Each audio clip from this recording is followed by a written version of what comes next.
दे दिए हैं, दिए हैं कोई बउआ को? आंखों से आंखें जब मिलती है तो लोग दिल की बात समझ लेते हैं। आंखों से आंखें जब मिलती है तो लोग दिल की बात समझ लेते हैं। आसमान जब रोता है ना तो उसके आंसू को लोग बरसात समझ। तो सुनिए, मजगर शायद इसलिए सुना है कि मजगर लेसन चालू है। कल वाला फटाफट बोल दीजिएगा 2 मिनट में, है ना? कल मंगलम पाठ पढ़ाए थे। मंगलम पाठ कहाँ से लिया गया है? जी, इस बार परीक्षा में पूछा था 5 गो मंत्र बजे है ना? कौन कौन उपनिषद की संख्या 108? कौन कौन उपनिषद से लिया गया है ये पूछा है ना जी? श्लोक दे था कि नदिया संत मना बलि कौन उपनिषद से लिया गया? नदिया आसन मना करके था तो कौन उपनिषद से लिया गया, ऐसे करके पूछा। समझ गए कि ना? तो उपनिषद की संख्या 108 उपनिषद से लिया गया। मंगलम पाठ के रचयिता टोटल कितने मंत्र हैं? 5। कोई दिक्कत? 10 को एक्टिव कराए थे। सोने के पास से किसका मुंह ढका? सद्धर्म की प्राप्ति के लिए किसको हटाना पड़ेगा? सोने के पात्र को या कुशाम को? हिरण्मय पात्र। सद्धर्माय प्राप्ति की मापा विष्णु। सद्धर्म की प्राप्ति के लिए किसको हटाना पड़ेगा? हिरण्मय पात्र। ब्रैकेट में नहीं लिखे, पात्र ब्रैकेट में नहीं लिखे होंगे आपको। छोटी सब करते हैं होगा, मजा आ जाना। और उसके बाद हम आपको बताए थे कुछ हो गया। ब्राह्मण का मुख किससे ढका हुआ है? हिरण्मय पात्र। बड़ा से बड़ा क्या है? आत्मा। छोटा इस पृथ्वी पर सबसे महत्वपूर्ण। अच्छा, कौन पुरुष अपने इंद्रियों के प्रभाव से शोक रहित होकर आत्मा के पुरुष किसकी विजय होती है? किसकी विजय? कौन अपने वास्तविक नाम को क्या करते हैं? जितना बोले ना वीडियो हम 10 गो क्वेश्चन है कि तुम लगातार हमरा याद हो क्वेश्चन कहा दो सर कि 10 क्वेश्चन में बोल दिए कि नहीं? आगे पीछे करके ना लगातार बोलेंगे। जब 10 क्वेश्चन कराएंगे तो 10 क्वेश्चन कौन नंबर में क्या उसे करके बोल देंगे। समझ गए कि नहीं? विद्या अभ्यास के चीज नहीं सोचना कि सर के याद हो। 10 लोग क्वेश्चन में लगातार कितने वाला याद रहेगा कि कौन कौन क्वेश्चन, लेकिन हमको वो याद हो जाता है। ठीक है, देखो क्या बोले वीडियो मिला लेना, क्या बोले थे सही सही सर के नहीं? एग्जामिक क्वेश्चन और उसके बाद भरने वाला दिए थे। अधिक भरने वाला था हिरण्मय तपात्रेण अनुमानियाना। फिर अर्थ लिखने दिए होंगे तो आपको देवयानम ने देवताओं का मार्ग, देवताओं का लोक, देवताओं का रास्ता, ऐसे करके उसका अर्थ होता है। और वो आपको क्या नहीं, आखिर तुमने विद्वान लोग होता है वो क्या आखिर तुमने बाकी सब बन गया और बाकी फिर हम बता देंगे उसको। ठीक है, इतने कल का पढ़ाए थे। सब जगह महात्मा को सर्वश्रेष्ठ बताया गया ना। नदी अपने वास्तविक नाम को त्याग कर समुद्र में मिल जाती है। विद्वान पुरुष अपने वास्तविक नाम को त्याग कर आज का जो पढ़ाने जा रहे हैं फटाफट बताएंगे हम कल। खाली सुनिए, चुपचाप सुनना है। कल तुम लोग को हमको सुनाना। जब पढ़ाने वाला बच्चा होगा घर में मोबाइल होगा तो मोबाइल यूज करेगा। सर्च करोगे नाम लेके तो आ जाता, नहीं आ जाता। अब देख लीजिए उत्तरी लड़का, ये उत्तरी अमेरिका है, इसके नीचे में दक्षिणी अमेरिका, ये विश्व। यहाँ पे एशिया है, यहाँ पे यूरोप है, उस संसार की बात है। यहाँ पे अंटार्कटिका है, यहाँ पे ऑस्ट्रेलिया है, यहाँ पे अफ्रीका है, यहाँ पे 1 2 3 4 5 6 7 हो गया। तो बउआ बता दें कि पहले जो था एक ही जगह खुल गया था जमीन में, जिसका नाम था पैंजिया, और जिस समुद्रमा था वो एक ही जगह जिसको कहते थे जो रथी के इंट्रोडक्शन में बताए थे। मेन पढ़ाई का मतलब नॉलेज हासिल। 10वां क्लास चोरी और चमारी से पास हो जाओगे तो अगवा बढ़ेगा नहीं बढ़ पाएगा, लेकिन यहाँ समझना। तो बउआ बता दें कि आज ऑस्ट्रेलिया महादेश जो बोलता है गलत बोलता है तुम लोग। ऑस्ट्रेलिया पर महादेश नहीं, महादेश का नाम ओसेनिया, जिसका देश है ऑस्ट्रेलिया, जिसका देश है ऑस्ट्रेलिया।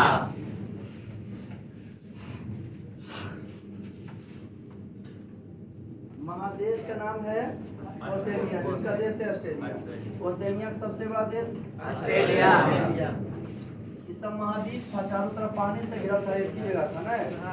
और ज्योग्राफी दिन का लेंथ बताएंगे, 7 समुद्र 4 कई वो महादेश है, कई वो समुद्र हो गया। ये बताते हैं कि कौन देश का कौन बड़ा देश। जिसका नाम है एशिया, एशिया का सबसे बड़ा देश है रूस।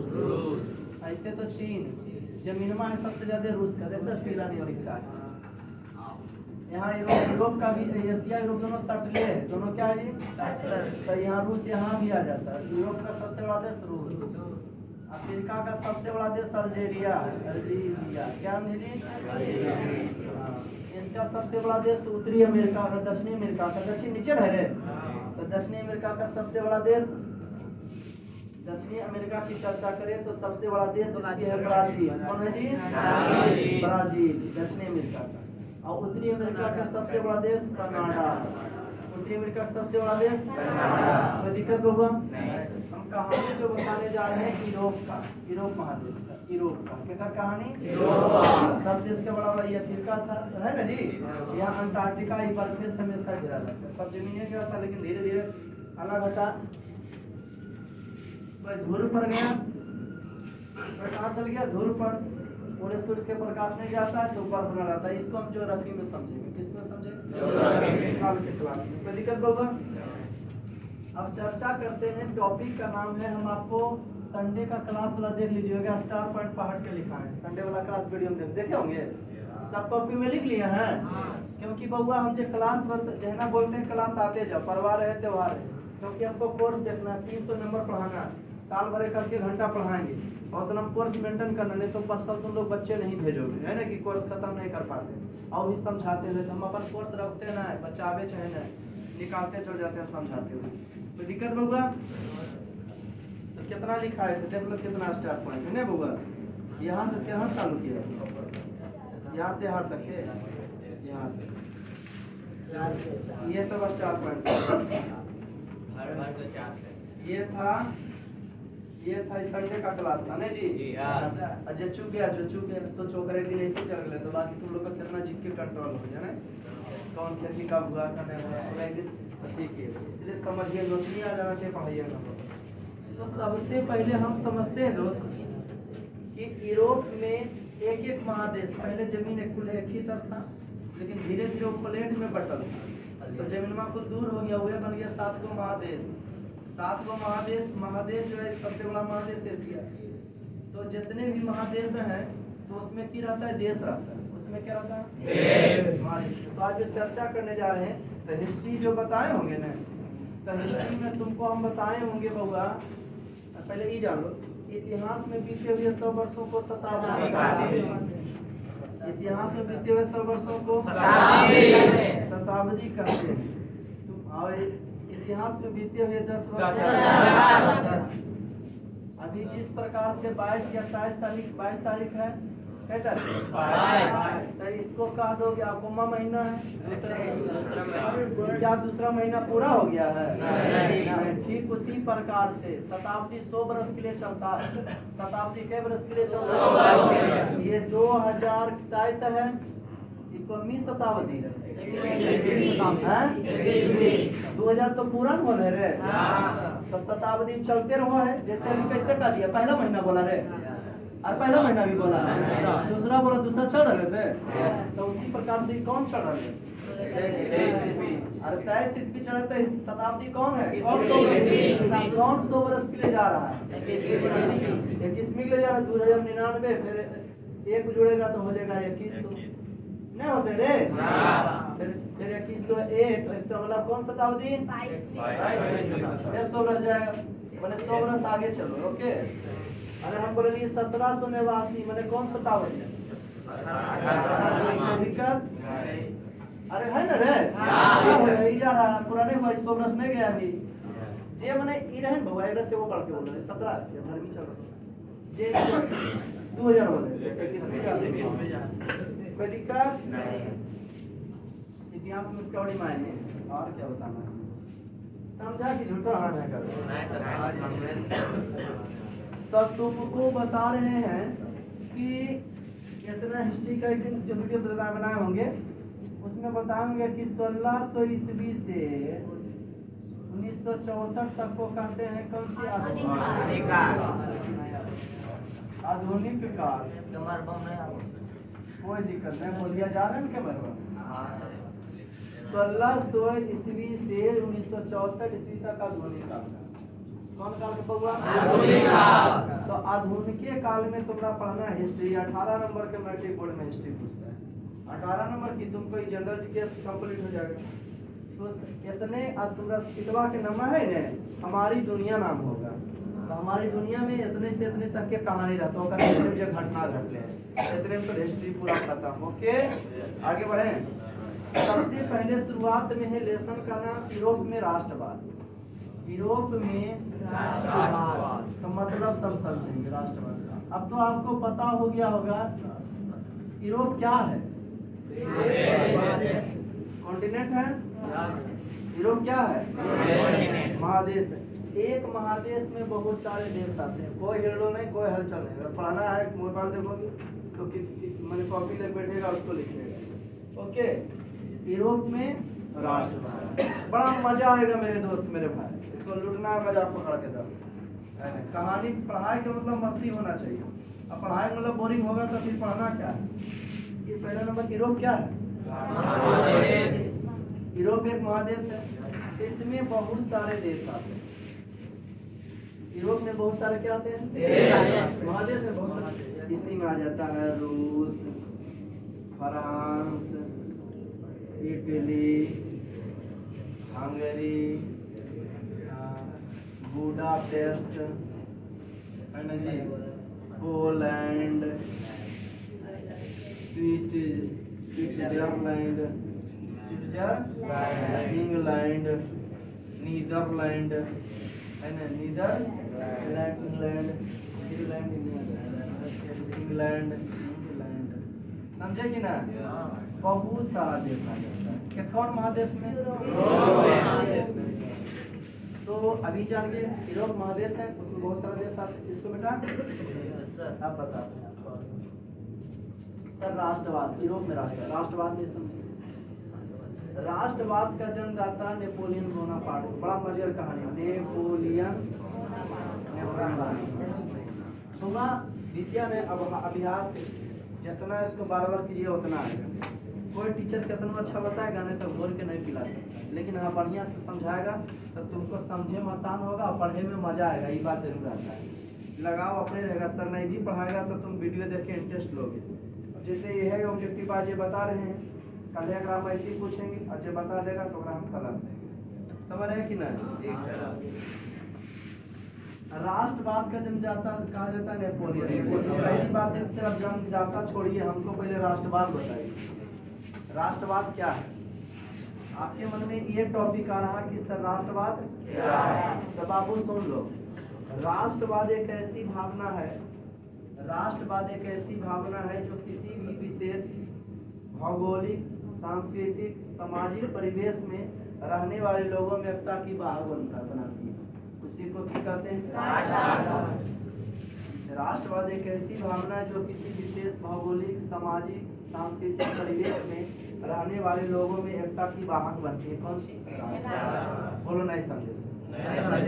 राष्ट्रवाद एक ऐसी भावना है, बोले तो सोच है जो किसी विशेष भौगोलिक, सर भौगोलिक का मतलब जमीन के मामला में होता है। ये हमारा ट्यूशन 1 2 3 लगभग 3-4 अंक के बराबर मेरा ट्यूशन है। अब पूरा ही भरा हुआ नहीं है कि पूरा भरा हुआ, कोई बैच में पूरा भरा रहता होगा कि नहीं रहता।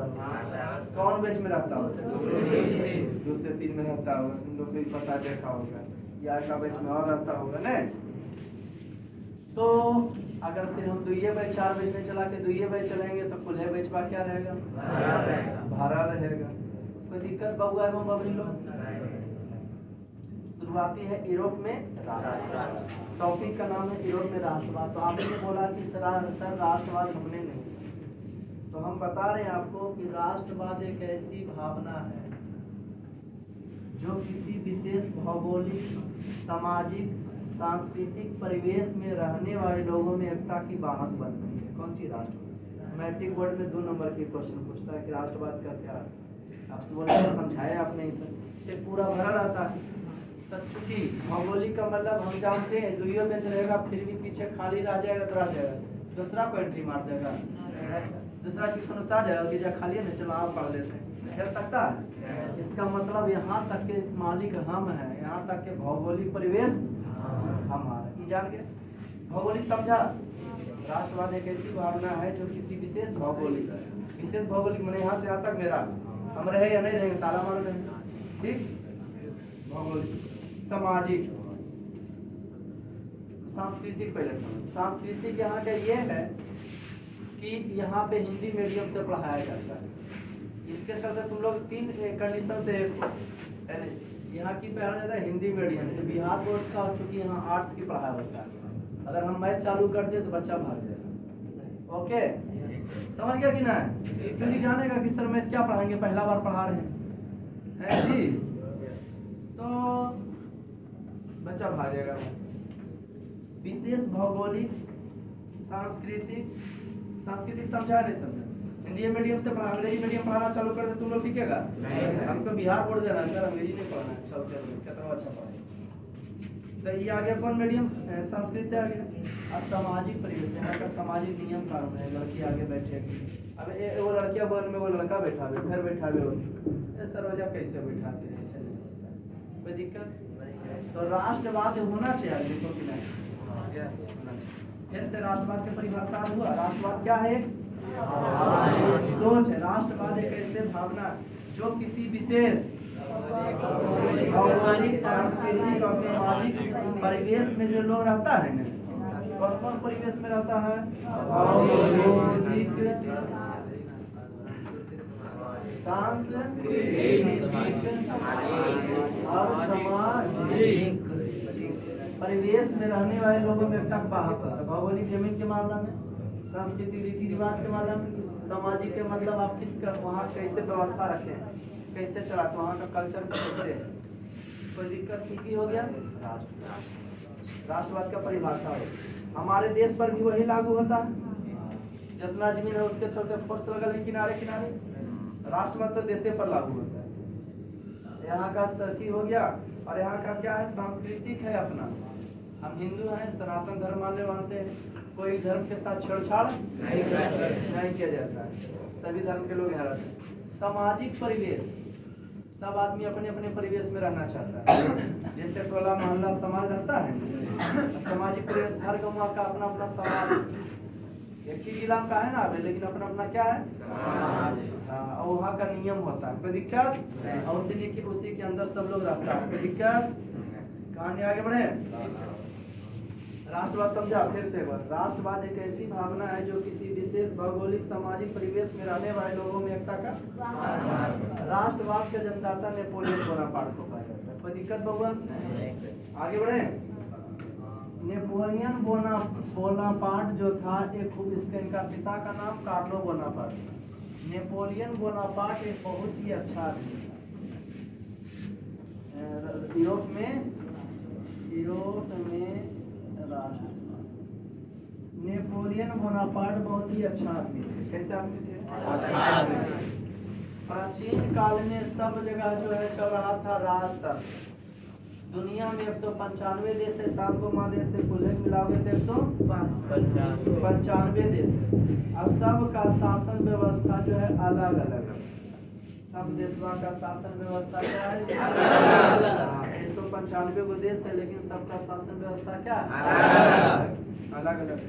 तो प्राचीन काल में राजतंत्र ही चलता था। तो सबसे पहले हम बात करते हैं फ्रांस की। तो फ्रांस में 1789 ईस्वी में फ्रांसीसी क्रांति हुई।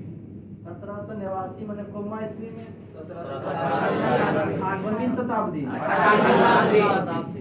1789 में फ्रांसीसी क्रांति। कौन क्रांति हो गया? लाइन बाय लाइन धर्म की दुआ देख लीजिएगा, कहानियाँ बढ़िया समझ में आएगा, है ना जी। हमको सब कहानी याद है, रट्टा वाला इसलिए कहानी सुना देते कि लाइन बाय लाइन बुतरू नहीं है, थोड़ा कहानियाँ समझ में आना चाहिए कि कैसे लड़ाइया होता, के हीरो बनता, के मरता, के करता, फिल्म का कैसे हिस्ट्री में हो। 1789 में फ्रांस में हुआ कौन क्रांति? अब फ्रांसीसी क्रांति का श्रेय नेपोलियन बोनापार्ट को जाता है। किसको जाता है? Napoleon Bonaparte. ये उन्नत रूप में प्रकट हुआ 19वीं शताब्दी में, उन्नत रूप में प्रकट हुआ। फ्रांसीसी क्रांति जो 1800 कुछ में जाके दिखा। 1789 में पहला बार राजा के विरुद्ध आवाज उठाया गया था। कितना इसमें?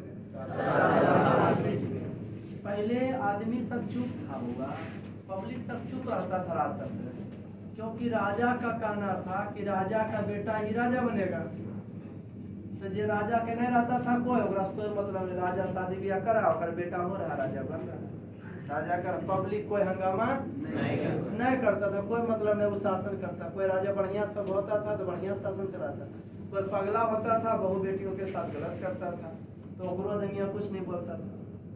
लेकिन राजतंत्र बहुत ही गलत है या नहीं? तो 1789 में फ्रांस में फ्रांसीसी क्रांति पहला बार राजा के विरुद्ध आवाज उठाया गया, और उठाने वाला जाता है कौन? नेपोलियन। चूंकि फ्रांस के जरी जरी बगले में देखोगे सटले है ना, फ्रांस के बगले में इटली है ना जी, जर्मनी है ना जी, ऑस्ट्रिया है, जर्मनी है, इंग्लैंड है, पोलैंड है, और अगले बगले कोई घटनमा घट तो बगल वाला पता चलता कि ना। 1789 में हो गया फ्रांसीसी।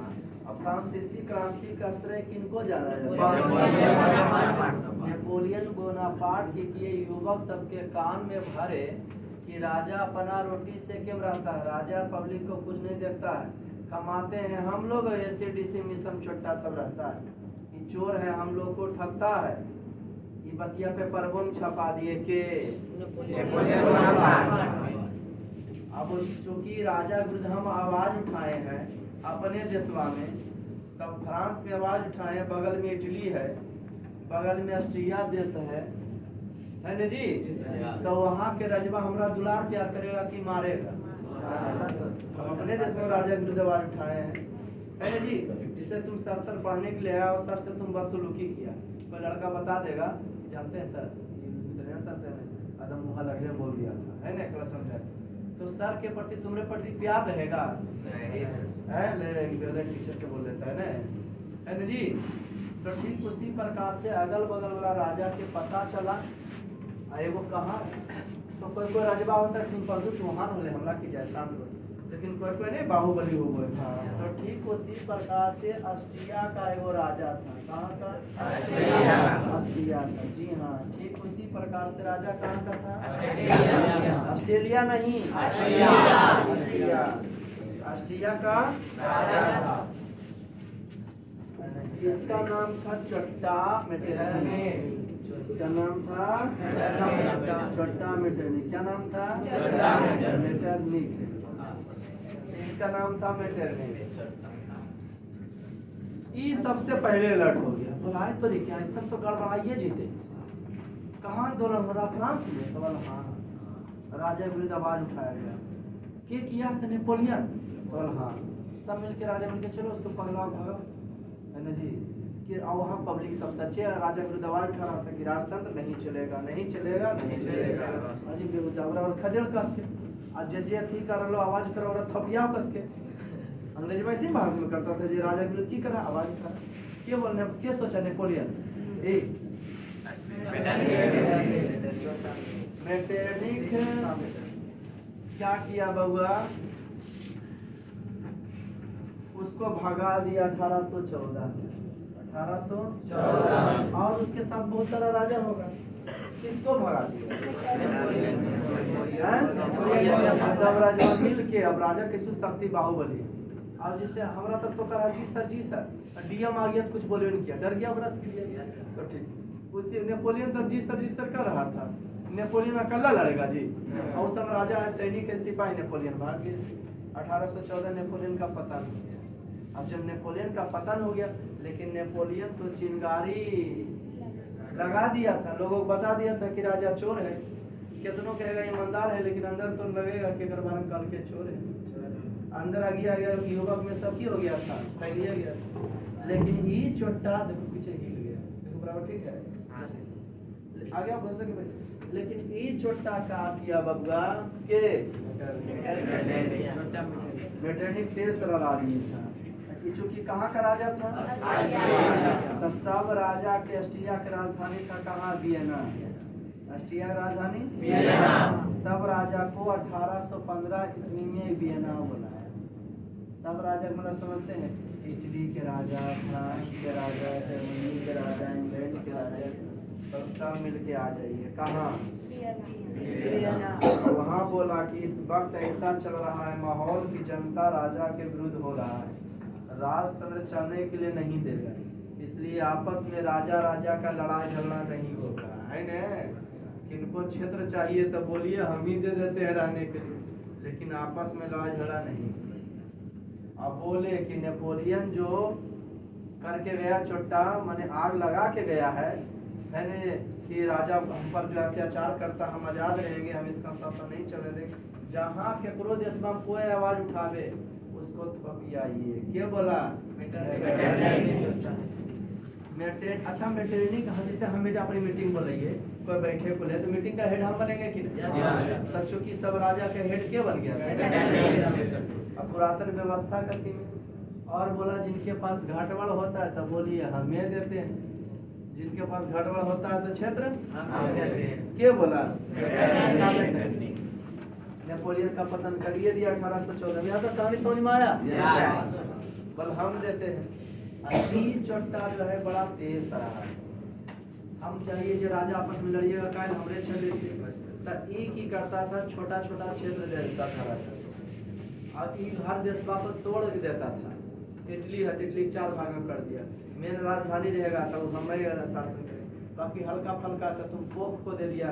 कभी जे देश में जकर वर्चस्व ज्यादा रहे तुम शासन को रहे, तुम शासन को रहे, वह डिवाइड कर दिया। अब अपने बड़ा बड़ा क्षेत्र ले लिया, है ना जी? इटली को बेचो चोटा के किया, कई बार अथी में की किया, बांट दिया। कौन सी को? लोमार्डी एवं वेनेशिया पर इटली का क्षेत्र था, खुद दे रह गया। कहाँ जी? लोमार्डी और के रह गया, है ना जी? हाँ,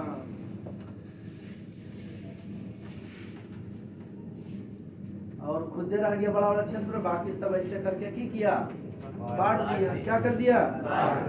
39 जर्मनी में 39 तो संख्या आया हुआ है। अब आप प्रत्यक्ष रूप से ये बोला कि तो प्रजा शासन कर ला, प्रजा शासन कर ला। इटली को भी तोड़ दिया, आप वहाँ बैठिए, यह चित्र बना कैसे जो तोड़ा हो, है ना? कि हम हेड बन गए सबका, सब राजतंत्र रहना चाहिए। जाइए वहाँ कोई भी केवल क्षेत्र में आवाज उठावे, पूछिए फलना का के कौन खानदान शासन करते थे जी? फ्रांस में कौन करते थे? हमें है सर बुर्बो बस, जाइए फ्रांस में आप शासन कीजिए, है ना जी? आप फलना खानदान के कौन है जी? ऑर्लियंस वंश के, कहाँ आपका शासन है? हमको फलना देश में सर, जाइए वो बड़का क्षेत्र हम ले लिए, छोटा पर आप शासन कीजिए। ऐसे करके वो की किया था के, लेकिन चूंकि हमको पढ़ना फ्रांस में क्रांति, तो ठीक उसी प्रकार से फ्रांस का जो है गद्दी पर जो आ गया था, अरे कौन खानदान यहाँ गद्दी करता था, शासन करता था? बुर्बो वंश। कौन वंश? बुर्बो वंश, है ना जी? यहाँ कौन खानदान शासन करता था? बुर्बो वंश का एक राजा था। कहाँ कहानी बता रहे हैं? फ्रांस की क्रांति। ऐसे करके वो मेन राजा बन गया, बाकी सबको क्षेत्र बांट के दे दिया, जे खानदान राजा था, राजा का बेटा राजा बन गया वहाँ। ठीक, तो बात करें हम फ्रांस में। तब फ्रांस में गद्दी आ गया कौन वंश का? बुर्बो वंश का ही एक राजा था बउआ। वो समझे क्या किया? सिसिली नेपाल तोड़ तोड़ के बांट दिया, हो सबको राजा उधर दे दिया, मेन क्षेत्र अपने ले लिया, सबको अपने अंडर में कर लिया। कि कभी मीटिंग बुला तो सब चल आई, अप्रत्यक्ष रूप से केकर अंडर में सब थे। ठीक है, हमको राजा में ऐसा करेंगे, छोटा मेटरनिक है ना जी? लुई 18वां फ्रांस का राजा, चांसलर प्रधानमंत्री चांसलर था, मैंने प्रधानमंत्री बराबर। और वो दतिया फ्रांस के दतिया पर जब बैठो ले, उसका नाम रोले लुई। की नाम रोले जी? लुई। हाँ, वो लुई 18वां, लुई 16वां, लुई 14वां, जे एक 15वां नंबर ओकर गद्दिए पर बैठो लोग नाम में की हो जाता था तो लुई 18वां बुर्बो वंश का था। कौन? जैसे अकबर कैसे मुगल वंश के थे, औसी लुई 18वां कौन वंश के था? 1814 ईस्वी में इसने घोषणा पत्र किया। 1814 वो 15 में क्या हो गया हो मीटिंग उटिंग बुलाया था वो। तो ऑस्ट्रिया के बगल में था फ्रांस। फ्रांस जो है ई पट्टी है, इटली के ई पट्टी है, लेकिन ऑस्ट्रिया जो के बगले में इटली, तो इटली से तोड़ा वहाँ मजा लुटा है ना जी। क्योंकि वहाँ कौन खानदान चल रहा था फ्रांस में? फ्रांस वाला तो नेपोलियन को खदेड़ दिया। लुई 18वां वो नियम बना 1814 2 जून 1814 जो 1848 तक चलते रहा। नियम जो है कितना तक चलते रहा? जनता को पसंद आ गया था। किसको पसंद आ गया? जनता को। लेकिन होनी को कौन तोड़ सकता? बीचे में एगो आव घटा 1830 के ये 1848 तक तो नियम चलते रहा। जो बुरो वंश के लुई 18वां ये जो नियम बना लिया था ना वो 1848 तक नियम चलते रहा। चूंकि जनता को कुछ पसंद है, लेकिन 1830 में नहीं समझा इस नियम को बना दिया हमने। रूटीन पर चल रहा, हमने भी पढ़ा है हमारे रूटीन। लेकिन बीचे में आ गया था 1830 में चार्ल्स दसम। आइयो कौन खानदान के था? मरेगा ना जी। तो 1830 में नियम इसी का बनवाल। 1830 में आ गया कौन? चार्ल्स। लेकिन चार्ल्स दसम भी एक नंबर का चोटा था। उसको मैटेनिक के छोड़ दिया हम, कहा कि उन्हें शासन कर रहा है ना, बाकी को राजमन को दे दिया, बड़ा क्षेत्र ले लिया हुआ, बाकी कुल के अपने अंडर में करके जाओ ले जाइए, आप लोग शासन कहीं कोई दिक्कत हमको बोलिएगा। अरे तो क्या बोल जाता है वाला घर में दिक्कत होती है हमेशा मीटिंगे लगा लेते अपने सोल्यूशन करो। तो बुर्बो वंश क्या था?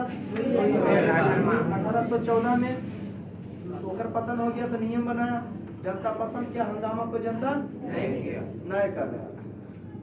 अब 1848 तक होकर नियम चला, लेकिन जनता 1830 में हंगामा किया। कहा कि गद्दिया पर से हटा तो आया चार्ल्स दसम। एक नंबर की चोटा था अय्यास आदमी। अपन घारावली के साथ लुई 14वां भी सुना होगा। लुई 14वां क्लास में नहीं पढ़ा था? वो काम नहीं था अपनी पत्नी के साथ। यो बहुत मस्त आदमी था। मस्त का रहेगा छोटा मैंने अपने मस्ती में रहता था। इतना मस्त था कि एक नंबर का ही छोटा आदमी था। कैसा आदमी था?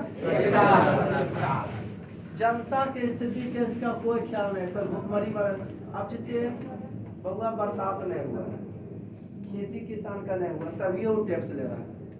तो ये गलत बात है। तभी वो की कर रहा था जो कि क्या बात है? गलत बात है। टैक्स नहीं दो। जनता जो है कि किया आवाज उठाना चालू कर दिया। कौन देश में? कौन देश में? केकर विरुद्ध में? चार्ल्स दसम थे। चार्ल्स दसम जो है कौन अथी था? बुर्बो खानदान का था। चार्ल्स दसम जो था बुर्बो वंश का। आवाज उठाए कि बढ़िया राजा नहीं है, बढ़िया राजा नहीं है। तो बगले में ओकर आओ खानदान है बोला बुर्बो वंश का। तो बोला तो पब्लिक को बोला चेंज करो राजा को चेंज करो। बहुत जबरदस्त आंदोलन कर लगा, उठा पटाख के मारे लगा। जजा पाता था जगरा तुरंत आ देता था, तुरंत करके अच्छा ठीक हम हट जाते हैं। के तोरा पसंद आता है? तो हमारा पसंद आता है के ऑर्लियंस वंश। कौन वंश जी? कौन देश की कहानी? कौन खानदान में? ऑर्लियंस। कौन पसंद है जी? बुर्बो वंश के खत्म करके आ गया 1830 में गद्दी पर कौन? ऑर्लियंस। कौन वंश आ गया? इस वंश के शासक लुई फिलिप अच्छा था। इस वंश का शासक एक गद्दी पर से नियम बना था कि लुई 18वें का चढ़ा है ना। और ये जो है खंडनमा खाली चेंज हुआ। एक शासक आ गया कौन? Louis Philippe.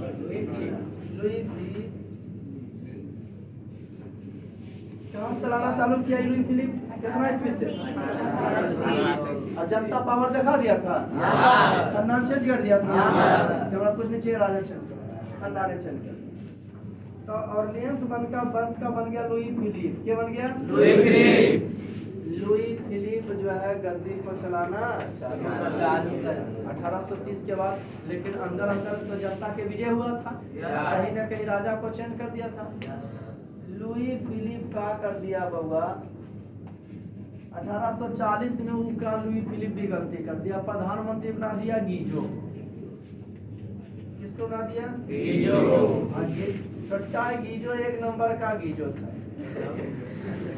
वो ऐस मौज में रहता था, जनता के कोई चिंता फिक्र का इसको टेंशन नहीं था। जनता कुछ हो जाए उससे हमको मतलब नहीं। राजा मर पहले पगला तगला होता था। हाँ, अब जनता भूखमरी से मर रहा, बेरोजगारिया है, और वहाँ अपना महल में पार्टी के उदारवादी जो थे, जो देश के हित चाहते थे, जो राष्ट्रवादी लोग थे, भौगोलिक सांस्कृतिक सामाजिक दृष्टि जो एक रहना चाहते थे, वो बोला इसके विरुद्ध में हमको की करना होगा, आंदोलन। क्योंकि एक बार तो जीत मिला था। फिर एगो मीटिंग बुलाए। क्या बुलाए? एगो भोज का बहाना था। कब बुलाए? 22 फरवरी 1848 ईस्वी पेरिस में थियर्स के नेतृत्व में एगो भोज का आयोजन किया। अब भोज एगो बहाना था, मेन तो है लोगों को बहकाना था। भोज एगो बहाना था, मेन तो लोगों को बहकाना था। बोला क्या करना है? बल करना की है, जितना भी लोग भोज के नाम पर जमा हुआ वह भीड़ हल्ला बोल कर देना। ये जैसे जे आप अभी रोडवा पर अगर 50 को आदमी एक साथ निकले, जो जा पावे थपड़ा ले जाए केकरा पार्टी के बोले थे है नहीं, सड़क बंद करे फटाफट भीड़वा के सामने कोई टिकेगा नहीं, कोई पार्टी साड़ी नहीं काम करेगा, है नहीं, तोड़ ले चले। तो बोला अभी से ये तोड़ना शुरू कर दे। जहाँ राजा के साथ में सैनिक था, फला तमचाना चालू भाग। अब बेहुदा राजा देने राजमान तरफ भागले जा रहा। अंत में 1848 ईस्वी को लुई फिलिप को गद्दी छोड़कर भी भागना पड़ा इंग्लैंड। और फ्रांस का नेशनल असेंबली जो था वो 24 फरवरी 1848 को 22 फरवरी को आंदोलन किए, 2 दिन में बेहुदा गद्दी छोड़ के भाग गया। पब्लिकवा जब हल्ला किया था, अरे शिक्षित नहीं था, नेपोलियन बोनापार्ट शिक्षित करवा। शिक्षित आदमी किसी की गुलामी बर्दाश्त नहीं करता और समझ जाता है कि हमारा पर कोई गुलाम कर रहा है। शिक्षित वाला बड़ी नोचनी बढ़ता कि वो तुमने सदैसे करेगा। समझिए अनपढ़ गवार तो है नहीं, क्या जे बोल रहे दिमागे नहीं, चालू कर गुलामी कर रहे। तो ठीक उसी पर का पहले ये था, पहले मजदूरी था वो, फिर बाप हमने मजदूरी किया तो बेटबो करेगा ना सर। आप वो सब सिस्टम शिक्षा है, नौकरी करेगा मजदूरी वाला।